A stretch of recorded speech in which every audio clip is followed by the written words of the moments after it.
Well, as Brenda mentioned, the hearing has ignited a political firestorm after devolving into personal attacks and public sparring. Senator Andy Kim joins me now to talk about what happened inside that hearing room and what's at stake for accountability in New Jersey. Senator Kim, thanks for being here. What's your reaction to how this all unfolded? Oh, what I saw in the hearing room at the state capitol yesterday is the broken politics that millions of New Jerseyans see all the time. It was a representation of the broken legislation, the bill that we were actually trying to stop. It shows just how out of touch our state politics are, our political leaders are at the state level from what the people want.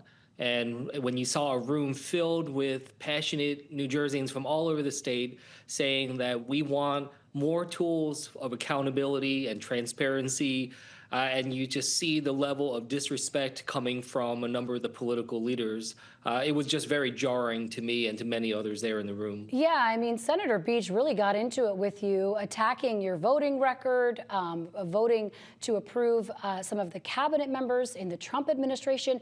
How did you interpret that? Well, look, it was very clear that they had already made up their mind in terms of how they wanted to proceed. Certainly, the chairman did when he was trying to minimize the ability for anybody to be able to criticize this bill. It gave preferential treatment and time to those that favored the bill. It was, again, not an open process. It was clearly just all staged in that type of way. And it was just, a level of pettiness that is beneath the offices that we hold.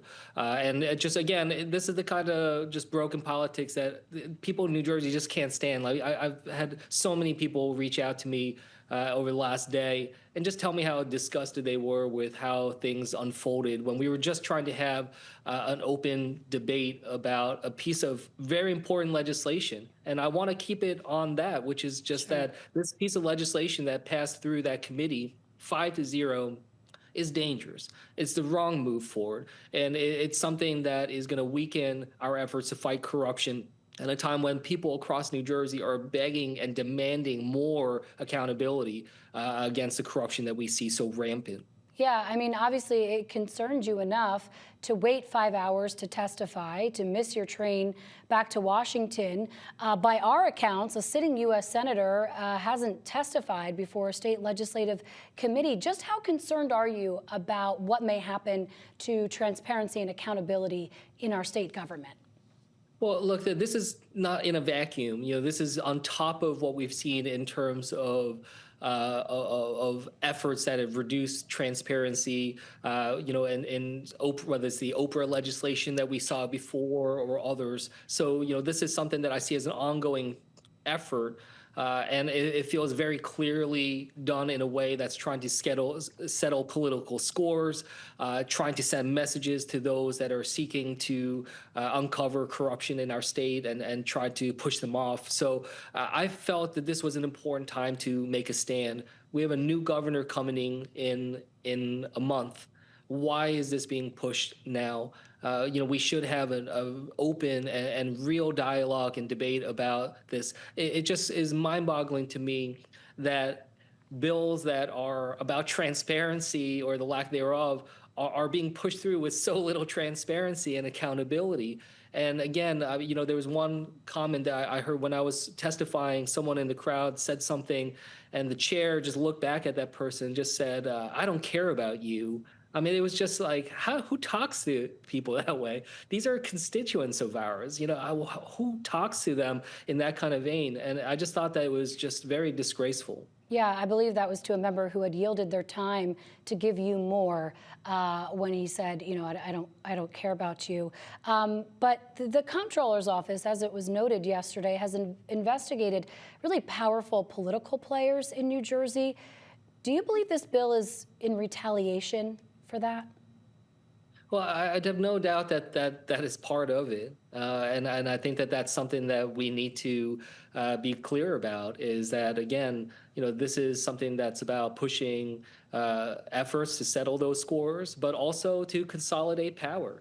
And look, when it comes to the SEI component of this bill, I'm okay with, and I said this, I'm okay with increasing support and resources to the State Committee on Investigations, but that should not come at the expense of the comptroller position, which is clearly what the target of this was to gut the comptroller position and to reduce its ability to be able to do the types of reporting that they've done.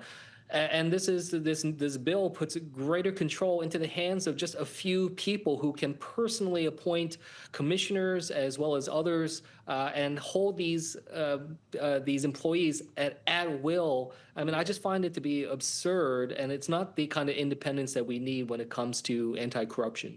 I want to switch gears just quickly. Yesterday, the Third Circuit gave a pretty powerful ruling that Alina Habba, the acting U.S. attorney in New Jersey, is disqualified, is serving unlawfully. You and your counterpart, Senator Booker, put out a statement about this, that it vindicated the concerns you had about the way in which she was put into this role. What's your reaction to that ruling? Well, I'm grateful that we have the ruling, and I hope we can move forward as a state and actually have a U.S. attorney that is going to be focused on the people, not focused on just political attacks and partisanship. And that's what we deserve. There are real concerns that we have out there, and they've been held up because of this mess that we've had of a president trying to put into place their own personal attorney to be able to just run amok in our state. And again, the fact that this happened on the same day that I was in that hearing, I mean, you just see left and right, whether it's in Trenton or in the Trump administration, the problems that we face of elected leaders, of political leaders that don't feel that they are accountable to the people and have to follow the rules or just try to bend the rules to their desire. We need to stand up against that no matter where it is and regardless of which party conducts the problems. And that's what I'll do. I'll stand up against corruption. I'll stand up against this lawlessness everywhere. From where you sit and from what you're hearing, Senator, how likely is it for this case with Habba to go before the Supreme Court? I'm not sure yet. Again, Habba is a personal attorney and friend, clearly, and a loyalist to this president. So I don't know how far they're going to try to push it, but I hope it doesn't because, again, the people of New Jersey, the people across this country deserve clarity when it comes to their leadership. And we deserve a U.S. attorney that is actually going to be have the confidence of the people and the process by which they get into that office. And so that's what I'm hoping for, because it's an incredibly important position and one that we deserve to have someone who's competent, someone who's credible, and someone who will do it right. Who then, if you're willing to share, Senator, would be qualified to fill that role? You and Senator Booker have invited the administration to work with you both on vetting a qualified candidate. What might that look like, or who might that look like? Well, look, I'm not going to go into names here, but what we had initially talked to the White House about was a process in which we could be able to provide suggestions and recommendations to be able to talk this through. And that was all just thrown out the window the moment that they told us that the decision has already been made. And again, that just goes against the traditions in terms of how this has worked in the past. So what I'll just say is Senator Booker and I were prepared to have those conversations with the White House as we were months ago.